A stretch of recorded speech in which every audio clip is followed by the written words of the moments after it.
Recorded Books and One Click Digital present The Stranger from Abilene, a Ralph Compton novel by Joseph A. West, narrated by James Jenner. Chapter 1. It was midnight when the man from Abilene came to the ferry. He could have been there earlier, but had taken his time along the trail, in no hurry to kill the man he hunted. A steel triangle hung from a rope, suspended from the low branch of a cottonwood that stood by the riverbank. Tied to the triangle was a length of scrap iron. The man, tall, lanky, the weight of 40 hard years hanging heavy on him, groaned as he swung stiffly out of the saddle. He led his pony to the river and let it drink. A blood-stained moon had impaled itself on a pine on the opposite bank, and the night was still, the silence as fragile as glass.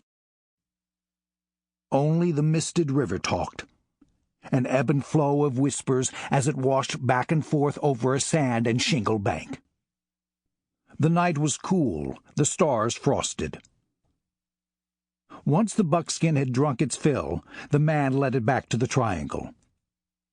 He grabbed the chunk of iron and clattered and clanged the triangle awake, its racketing clamor ringing through the splintering night.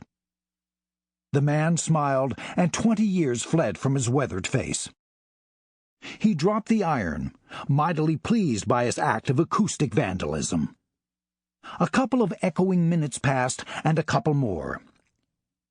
He heard a splash from the far bank. Then a man's voice, cranky, rusted with age, reached out through the darkness to him. "Hell! Did you have to wake the whole damned county?" The man from Abilene grinned and made no answer. But the ferryman, invisible in the darkness, wouldn't let it go. "Alarming good Christian folks like that. 'Tain't right and 'tain't proper." The man, still grinning, took hold of the iron again and banged it lightly against the triangle. Once, twice, 3 times. "And that ain't funny," the ferryman yelled. The ferry, a large raft with a pole rail on 2 sides, emerged from the mist like a creature rising from a primordial swamp. Its algae-covered logs ground over shingle and shuddered to a stop.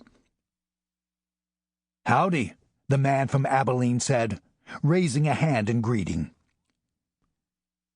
The ferryman dropped the rope he'd been hauling. Even in the darkness he looked sour. "You the Ranny making all the—" Sample complete. Ready to continue?